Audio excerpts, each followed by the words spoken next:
Hey, good morning, Derek. Hey, morning, morning. Hey, sir. Do me a favor. Introduce yourself to everyone.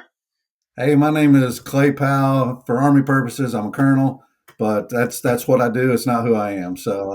I'm stationed here at Fort Liberty, formerly known as Fort Bragg, and sitting in a position at the Special Warfare Center in school as the Reserve Affairs Director, kind of dual hatted as a Director of Quality Assurance for a short time. But that's a little bit about who I am right now.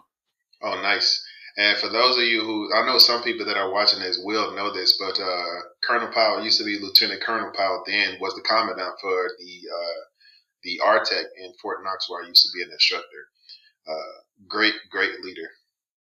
That was the greatest assignment I've ever had in my entire career, but it was because people like you, that entire organization was fantastic for me. You have no idea how many times I tell people, like, if you want a really nice experience, you should reach out to the RTEC and try to be an instructor. I was like, it's life changing. You get a chance to uh, I guess, shape the force, so to speak, and you get to meet with so many people Absolutely. for sure. All right, so I'll get it kicked off with our first question. I know I sent you a pre-question there, and one of the questions you talked about the miracle that led you to your wife. Could you share one specific moment or a miracle that stands out the most in your memory? I could probably bore you with a lot of details, but anybody knows about an immigration process takes a while. So I'll just say briefly how I met my wife was she worked at a five-star hotel. And when you deploy with special operations, a lot of times for security purposes, they put you up in the nice hotels. And so I met her, and she learned all about me, my complicated past, those kind of things. And so, really, about a couple weeks before I came home, um, I filled out a survey card for their business. I'd never spoken to her outside of a work environment. So the miracle there was at the bottom, there was a place for a phone number. And it said optional. I put my number on there, not thinking a thing about it. And miracle was she left home or she left work early that day to go home, send me a text, called me Sir Powell.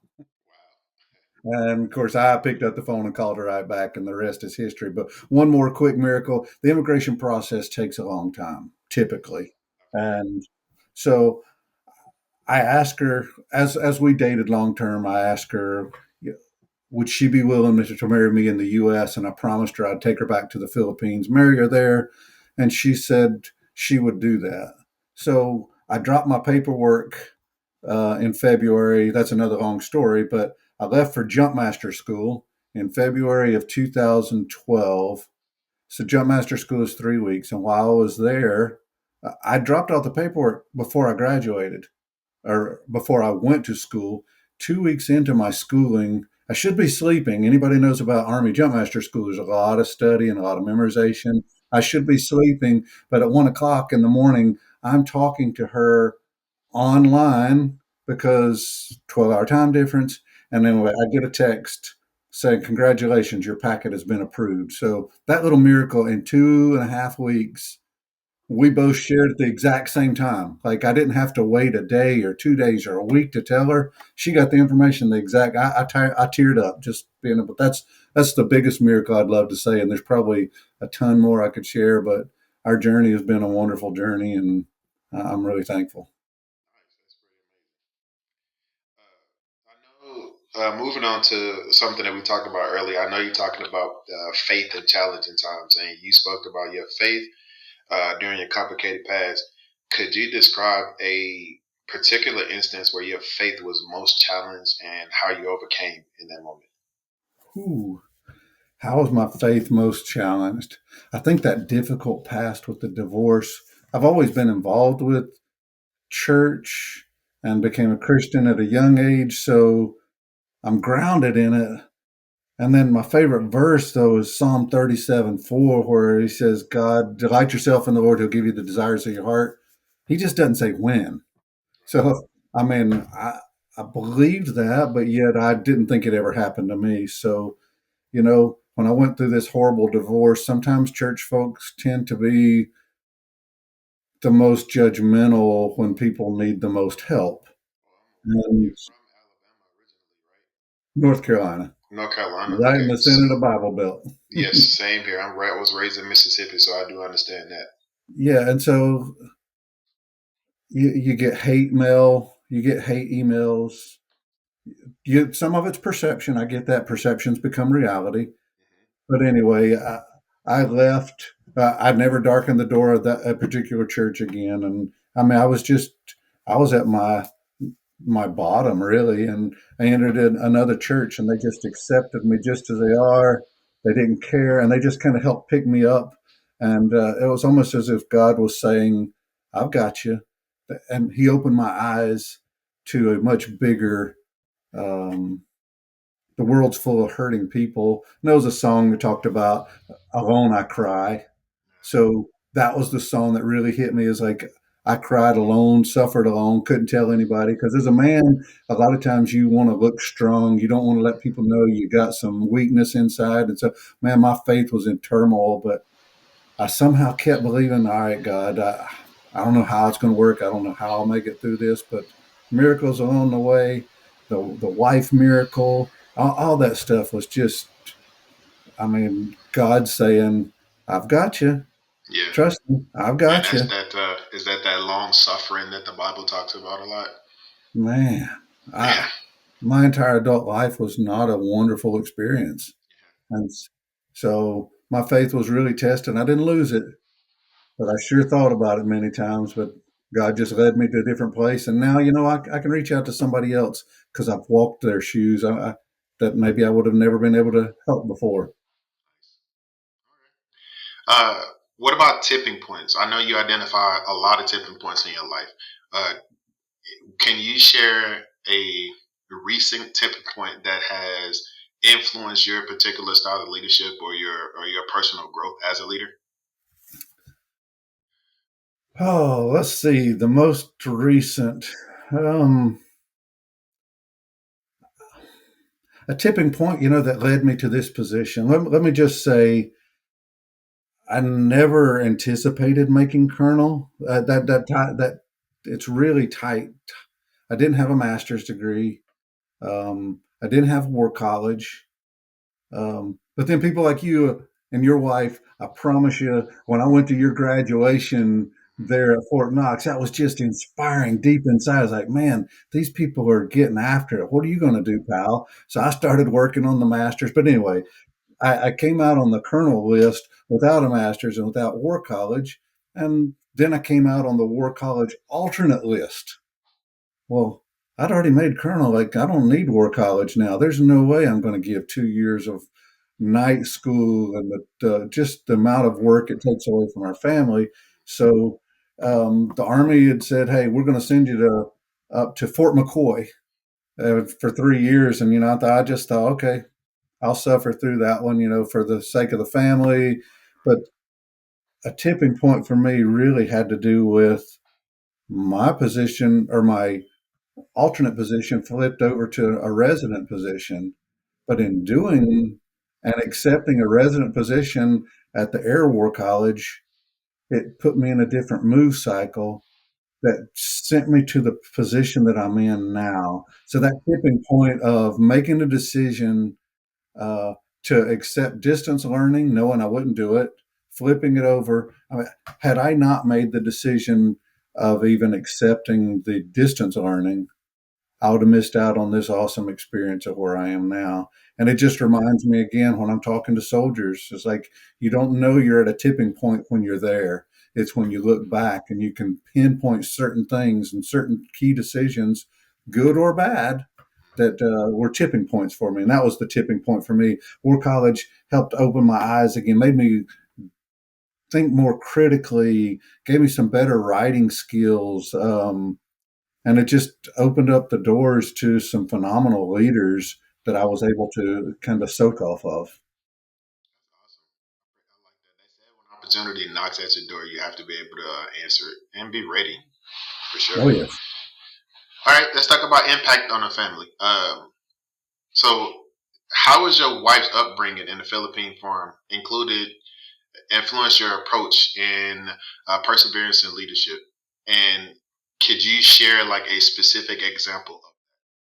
I'll do my best to unpack this one just a little bit. Um, if you've ever watched the Christmas movie It's a Wonderful Life, there's this angel named Clarence who is sent down to earn his wings.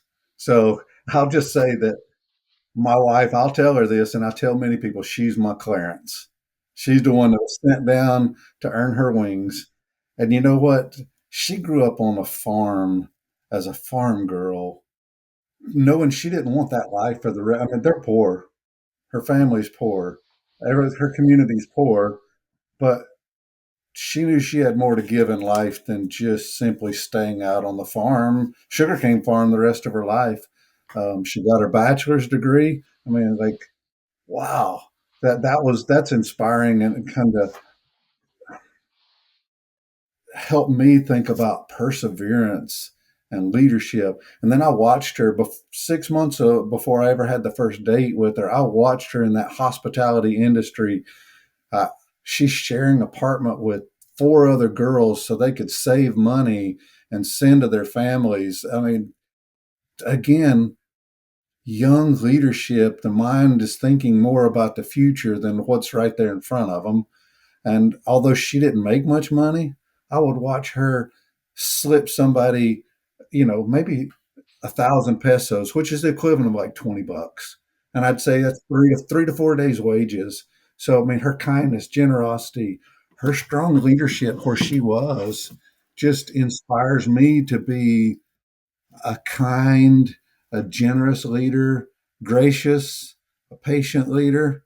I don't know that I do all those things well, but those things are, I mean, what I've observed, and being married to her is the same way. I still observe those same qualities, and it really makes me think about the way I interact with people. I mean, I learn from watching her daily. Well, let me ask you this: Do you feel like that you would be the leader that you are now if she wasn't your wife? I don't, if I look back at tipping points and see the blessing, the things that have happened in my life since she entered my life. My heart needed a lot of healing. I mean, so when you Yeah. go through hard times, I don't believe that. I believe she was the right person at the right time that helped and still continues 12, 13 years later, healing those little broken spots. But I don't think there's any way I would be the person that I am today. Maybe not even still be serving. I don't know.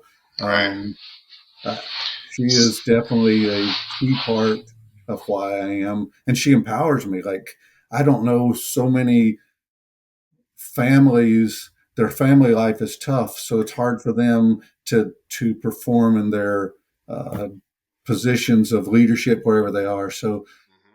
she strengthens me at home, which allows me to be able to focus and not be stressed. And if I'm engaging with you, I can truly engage with you rather than my mind thinking about all of these things, that's the problems and the things that I need to fix at home. So it's been an awesome experience. I know you weren't at the RTEC at this time, but I got promoted to Master Sergeant, and man, I wrote down who I wanted to thank. I had this guy who his name is Masson Reed, and he was really instrumental in helping me. I guess become a better soldier because I was a non-participant. I decided not to show up to drill. I get it. And he got to the root cause of it, which is because I was bored. Like my job was a mechanic, but I really knew how to like turn wrenches and fix things. And I invited him to my Master Sergeant promotion ceremony at the RTEC. I thanked him. I thanked the soldiers. I thanked the staff. But you know who I forgot to thank? Who's that? My wife. Oh, But but listen, I wrote it down. I wrote it down, but I just forgot. And afterwards, my wife was like, "Hey, you thanked everybody but me," and I was like, "Ah." Oh. I was that's a like, gut "Listen, check. babe, I promise you." I was like, I had it wrote down. I was so nervous or whatever, but she was really upset with it. But I can't say that a lot of military wives or spouses, they don't get the credit they deserve for actually helping and doing the things that you're supposed to do. Because if you have somebody that's a really good leader and that's able to give that time to you and have a communication with you, there's somebody at home making sure the kids are okay, making sure the house is taken care of, things like that. And but she understands the military pretty well because she was in the military herself. So, but yeah, I did want to just share that because I know, and if she watches this, she'll see. She was like, "Yeah, I do remember you forgot me." So, but all right. So let's talk about something that you mentioned earlier uh, during our conversations. When you came to the art tech, you were saying that mediocrity was not even a choice, right? So Absolutely. you mentioned a period of feeling mediocre despite your outward success. How did you identify this feeling, and what steps did you take to overcome it? Well, I think if I unpacked it back to the lieutenant days, you could probably, if it was some type of graph, or you would see lieutenant days, that increase in the leadership. I'm doing great in my career field, and then as a captain, you know, deploy. I'm a primary staff officer, still strong, well respected. Then I moved over into psychological operations, and after I got through the schoolhouse, I got left as rear D because the rear detachment because I'd already deployed, and then I'm starting to hang around some. A lot of times in the special ops community, there's a lot of just really cool guys. I mean, and they just seem to be gliding by. I'm not saying they weren't stellar leaders, but I started gliding by too. Took a deployment, did great things on the deployment, but I knew I really didn't do a whole lot. I mean, if I was really peeling that one back, and I knew, even though my evaluations were saying I was good, I just knew inside that, man, I'm I'm mediocre at best. And um, took a second deployment again and then I was a major. I knew that I was mediocre, but I was having success. And I remember seeing my evaluation, and anybody knows, I'm sure there'll be some military folk watching this. My senior rater comments, they were great comments, but I remember I was not number one. I'm saying I was one of 46 majors that he senior rated. Yes. I don't think the senior rater even knew me. Yeah. And so, how can he evaluate me? So, for him to say me, I'm in the top third or whatever percentage, those are just phrases, but I still knew Hmm. I was mediocre. And then the AGR job, that's another miracle. We won't really go down that road, I don't think. Maybe you bring it up, but um, came into the AGR program. I'm thinking, I'm a major, came from active duty. I'm gonna knock this out of the park in the AGR world. And then I came to the AGR world and got humbled in a hurry Yeah. because AGI is a different beast. it's different systems. You know, at that time, you would remember there was ITARs. Of course, there's ATARs. There's RLAS. There's all these things, and I'm just barely treading water. But I don't know. Like you said, what did I do to fix it? I didn't know how to fix it. I just I can't tell anybody I'm mediocre because you can't tell your boss, man, hey boss, I'm struggling. I don't know what I'm doing here because you don't want to look like an idiot. And anyway, my number one mentor that is really responsible for breaking me down without breaking me down is Colonel retired Rob Centel. And he walked into my office, closed the door, and kind of made the motion of covering up his rank. And he said, Rob DeClay, you're struggling, aren't you? And then I had a choice. I can get mad. I can puff up. Say, no, man. Or I can internalize and say, okay, he's calling it like he sees it. Am I going to own it? But he followed it up with, how can I help? He didn't just tell me I suck. Oh man, that's He a great said, leader right there. how can I help? And then I don't know that I spelled out anything to him. He started breaking that down. I don't know what he started doing, demonstrating that relentless pursuit of excellence, not accepting mediocrity. And he wasn't cruel about it. It could be as simple as a sticky note left on my desk that stop wasting my time. Okay, he was telling me, read what you give me before you give it to me. There was something that simple. It was just little things. And you know what? Whenever I finished, I was battalion S3 for him. Leaving that position, I got selected for one of the few AGR company command positions. And AGR don't get command opportunities. So just in 2.5 years' time, I went from mediocre to all of a sudden my name was starting to get known as a young, well, not young major, a mid grade major. And it wasn't because I'm out tooting my own horn. It's because I'm starting to do quality work, and my boss is probably championing my cause for me. I guess I don't know how my name would get known, And then your reputation kind of preceded yourself as well. but it was that gut check. I had to own what he told me. And too many people do not own it. Whenever you start to tell them, I ran into somebody the other day, and he still shakes my hand and has thanked me more than once. But I shook his hand, and a couple of years ago, I remember telling him, I said, "You are a field grade doing the work of a lieutenant." And that was painful for me to tell him. But he came back months later and he said, "That was a real gut check, but you were right." I, and this is the same guy that I saw yesterday that shook my hand. We don't talk about that anymore. But the fact that he'll still shake my hand, he's finished ILE now. He obviously is still doing something and doing something right. So I appreciated that the fact that he owned up to the fact that he knew that he was just squeaking by. I think sometimes as a leader, you have to choose the hard right over the easy wrong, and sometimes telling people that they suck, not necessarily in those words, is not a bad thing. I always say that if someone wants to, if someone really cares about your future, then they'll tell you the truth. I do it to my son all the time. As you know, he's in the army now, Oh, yeah. and Carson. So I have to tell him the truth. And I was like, look, man, I know you don't like me telling you this. I was like, but it's the truth and it's going to help you later in your future. So, like you said, I'm pretty sure in the future my son will realize it. He talks often, like, Dad, you know, some of these guys here, they don't know how to do this, they don't know how to do that. And I was like, hey, man, I was like, my job as your father is to prepare you for the path. I was like, it's not to prepare the path for you. I was like, I can tell you everything. I can't tell you everything that you need to know about the military. I said, but I can help you on your road. You know, my job is to prepare you. So I think that's great. All right. Uh, Another thing that you at the RTEC, you always mention about servant leadership. So I want to talk about servant leadership in action. And I want to know if you can tell me a moment that you decided to reconnect with your previous subordinates, and have you did you like apologize to them, or was there an experience that shaped your understanding of leadership?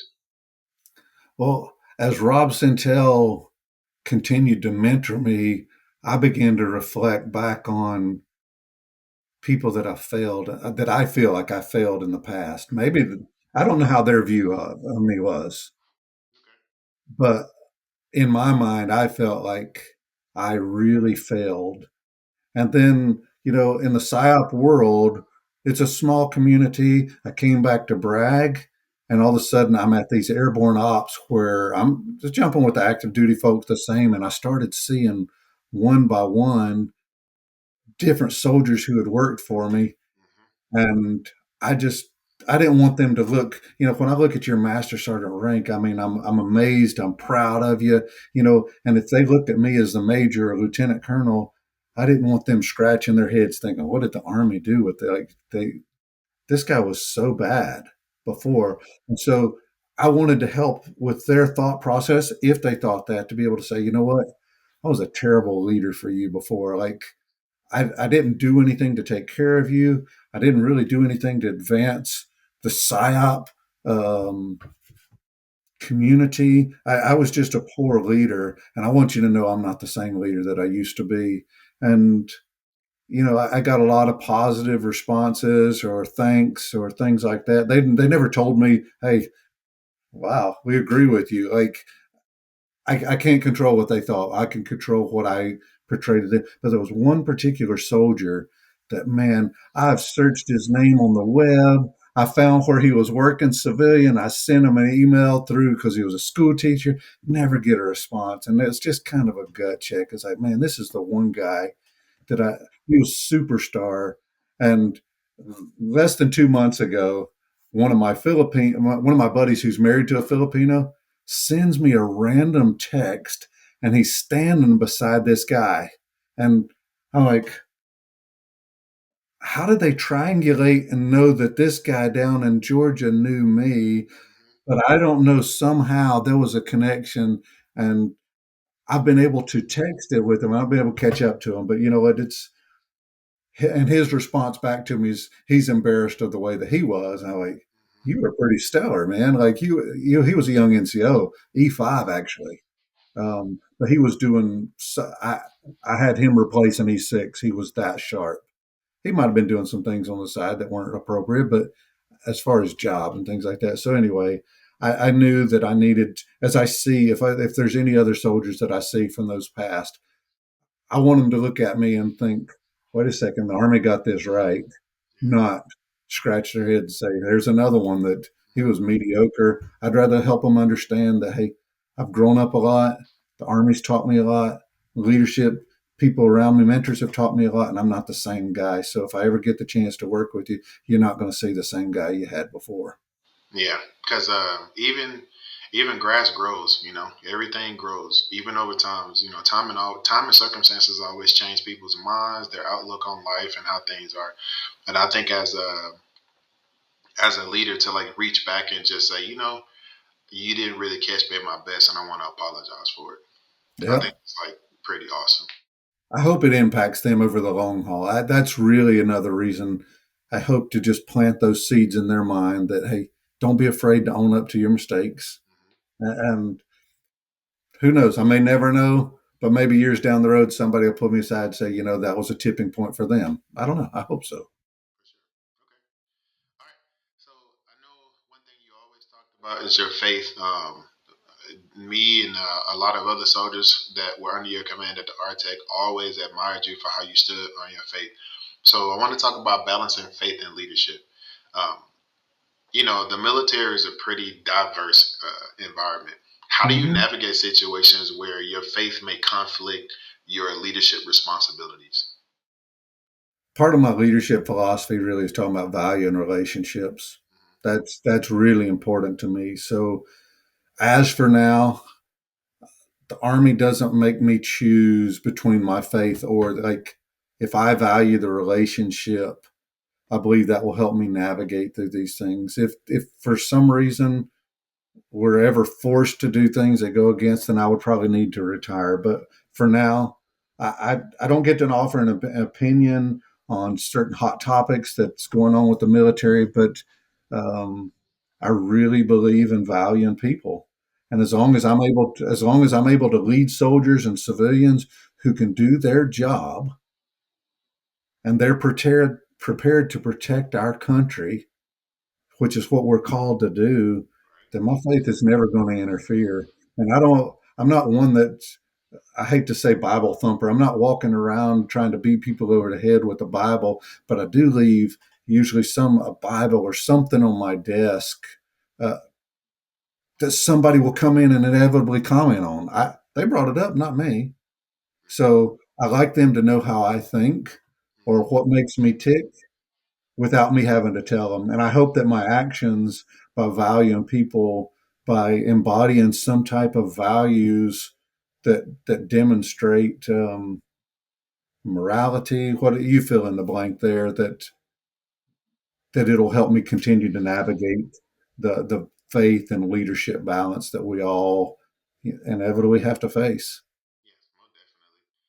So, all right. Earlier in our conversation, you mentioned something about war college.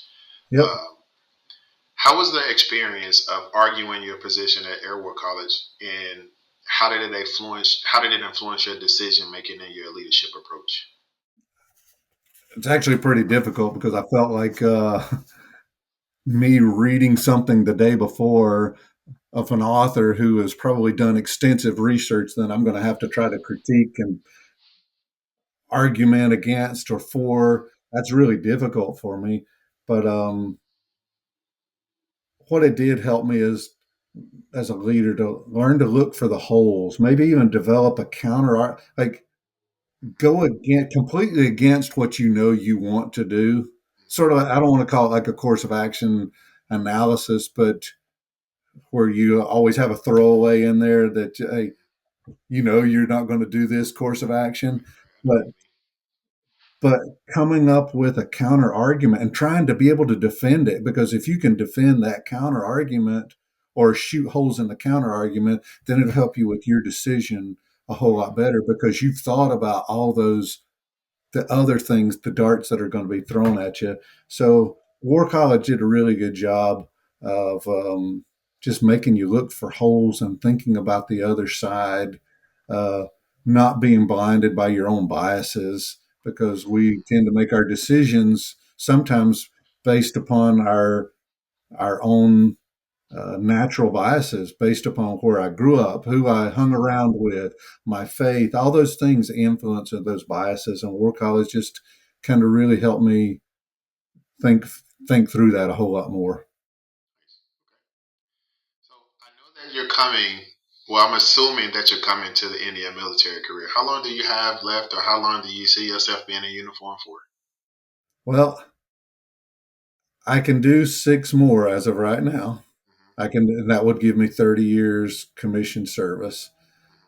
But you know what? My family is important to me. So my intention, our intention as a family is to do 6 more years. Okay.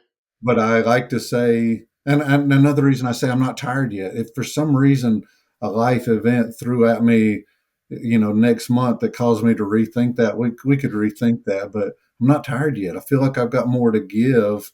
Mm. And but on the other hand, if I were to be told, hey, look, we're going to put you in this assignment. Sorry, it's not the best assignment. You're going to have to be away from your family. We'd have to really think because we've done this a long time.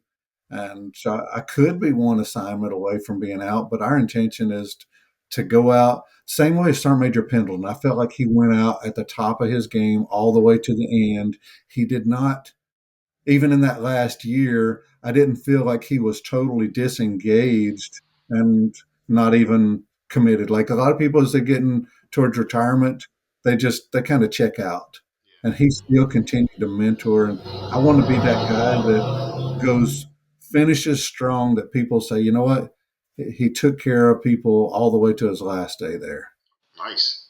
So, as you do approach the end of your military career, the last 6 years, how do you envision your next chapter of life? Are there any like particular hobbies besides riding bikes, right? But are there any particular hobbies or anything that you want to pursue? Like, what is that? What does after the military look like? And I guess the reason why I'm asking this question is because I'm about 5.5 months away from never putting my uniform on again, and post transition is kind of scary because you've been doing something for 2 decades, and then you get out and you're essentially saying, "Oh, it's up to you now." I know that you have to prepare and things like that, but it does still get scary. So, uh, just wanted to know from someone else, what does that next chapter of your life looks like, and what hobbies do you have to fill in that free time? Because you'll have. One thing I reminded is that you never get time back. Oh man, And so we are truly trying to be smart with our finances and investments so that I do get whatever time I have left, I do get it back. So I'm not committing. I want to be available. Of course, I'll do lots of cycling. That I hope to be. That's one of those things. I see an 80-year-old still cyclist. I hope to be that guy that's still physically fit, 80 years old, riding a bike. But um, I don't want to be so engrossed in work that I miss out on my kids and grandkids. Um, I don't know yet if that means finding a position at the kids' school so that I'll take them to school. I actually see them at the school off and on during the day, pick them up after school. I don't know if it means serving or ministering through a church to people who have gone through difficult things in their life. Like, um, what I don't want to do is chase the dog. And I use that term the way a former soldier taught me, and he was an executive for Target. And Target's mascot is this bullseye. Excuse me, his name is Bullseye. He's a bull terrier. And so, as an executive, he's telling me, I've never been behind the walls of Target. You know, these people are changing out these executive positions all the time. And whenever you'll go in on Monday morning and their picture is no longer on the wall, the bullseye is there, the dog is there.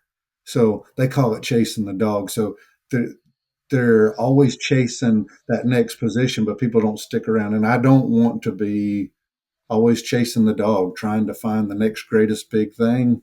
Um, I, I want to be I want to be here for my family. I won't sit still. I'd love opportunities to um, continue thinking about leadership opportunities in ways that affected my life. I mean, Mark Miller, I'll just say real quick, he is, I forget his exact title, but he is responsible for a lot of the Chick-fil-A leadership training and continues. He does a lot of really, really good stuff. Now, I'm not on Mark Miller's capable, or I don't hold his pedigree, and he's just a normal guy, but I do maybe there's opportunities like that that I can share like Mark does and impact a younger generation of leaders. Nice. So speaking of younger generation of leaders, and this leading up to the last couple of questions, I got one additional question I'll ask you. But uh, what what advice would you give to the younger soldiers, either officers or NCOs, looking to develop their leadership skills? Hmm.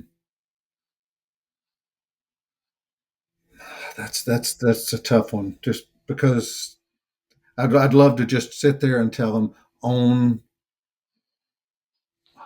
I don't know how to say this, but you've got to own up to who you are and be willing to take leadership from someone else who's walked the path. And that's hard because everyone likes to blaze their own path. You know, now Brigadier General Metzel, you know, he had crafted the RTA in such a way that I couldn't come in and be a Matt Metzel. I couldn't. But I, I'm gonna be honest with you. I remember Colonel Metzel's going away ceremony, mhm, and it seems like it wasn't a dry eye in the room. And then I yeah, remember his the change of command when you guys spoke.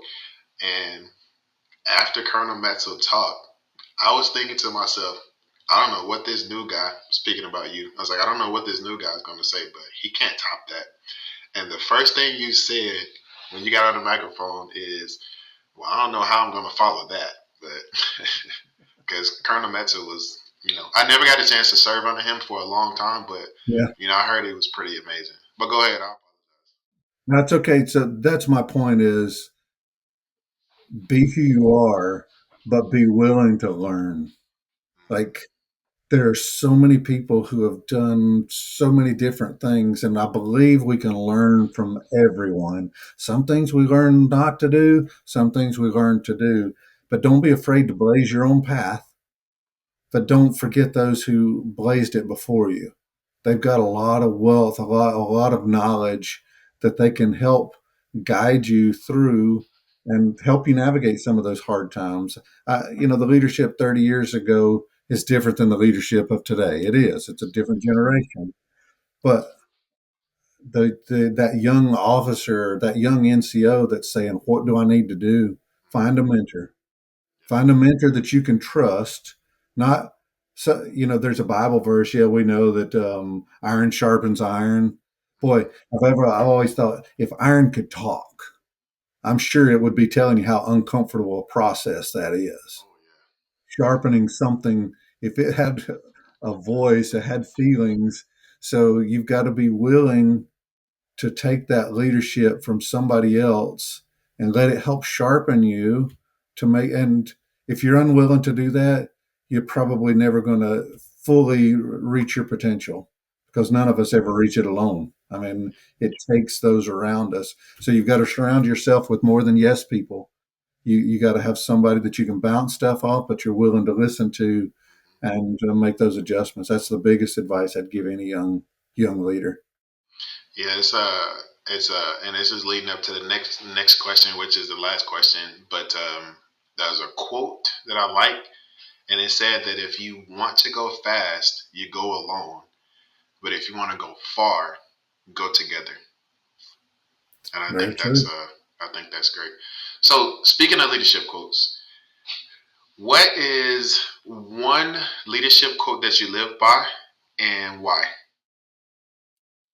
Well, You made me think. Now I'm going to. I crafted my notes of what I wanted to say that one, but because of what you said there, it reminded me of another one that I have to throw in here. This is no charge for this one. So, rising tides raise all ships. I'll just, Rising tides raise all ships. Explain that one to me. and that's not the quote I want to leave us with, but the point is, as the tide rises, all the ships rise. You don't have one ship that's going to rise above the rest of them. They're all going to rise together. And as a leader, everybody knows you're the leader. You don't have to tell people you're the leader. Pick up the people. Make sure as you are moving that you are picking them up with you, that you are sharing the successes. Yeah, you own the mess if there's a mess, but make sure everyone around you champion the we. We is so much greater than me. And as you rise up, make sure you are recognizing everybody around you that has risen up with you, because there's no way you'd get there alone. So I like that quote. But really, the quote that I would leave that I've really thought, and this one stuck with me for years, and I had to go back and I remembered seeing it in a movie, and I had to go back and look, and it's terrible at remembering movies, but it was actually Danny DeVito in a movie. It might have been a Renaissance Man or something, but it says the choices we make dictate the life we lead, the life we lead. Now, that one's always impacted me because when I've made the bad decisions, I still think about those. This is my own fault. Like, how do I get out of it? And it was Colonel Rob Centel that gave me the gut check to help me start and get out of it. But it's simple but profound. When you think about something more than, you can't have that 2010 vision right here in front of you. You got to have that big vision. And how many people, when you start digging into their past, you find decisions that they've made that have been bad before, that they're not who they are now, but boy, as you're saying, watching out for your son, you can't you can't make the path for him. You can help him be prepared for the path, but at the end, he's the one that's going to blaze that path, and there's going to be some potholes. How does he ever come though? But the choices we make, from a spouse to a job to everything that we do in life, the choices you make are going to dictate the kind of life that you live and the life that you lead. So choose wisely, be methodical, slow down. I tell, it was Sergeant First Class at the time, Stevens, my first platoon sergeant. He taught me to slow down and be methodical. The choices you make. In that point, he's saying you don't have to eat as much crow if you'll sit there and be methodical and analyze and think. He was teaching me the choices you make are going to affect the way you lead later with the soldiers, because now these soldiers respect you because you didn't just blow off your top without any facts. And now you can't even be a leader to them because they have zero respect for it. He was teaching me that. And it's probably the number one reason early on that I learned to be laid back, relax, keep your mouth shut, analyze the facts. The choices you make then are going to dictate the way that you're able to lead later, because people will be, wait, Powell just didn't go off the hook. He actually listened to me, and it creates a methodical patience. It really is the way I'd leave it. Let's go. I like that. Well, I do think that that is a wise words from a really decent person, um, and something that the leaders can, I guess, move forward with and understand. Hoping that my son sees this podcast episode and he's like, "Oh, that was a nice word, Dad." So, but sir, I really, really appreciate you coming on the podcast. Like I said, you're gonna be my first podcast guest. Hopefully, I have plenty more. I'm sure you So will. for sure. Well, I know it's not hot in North Carolina, is it? It's been pretty miserable. This morning was nice. It was only like 73 out there, but the humidity was low. I think highs this week are only sitting around 90. So not near as bad as Alabama and Florida, but we should be leading into the fall weather here pretty soon. Okay. All right. Well, I appreciate you for coming on the podcast, sir, and You you bet, stay safe. man. All right. Thanks, Derek. Stay in touch, man. All right, we'll do. All right. Take care, brother.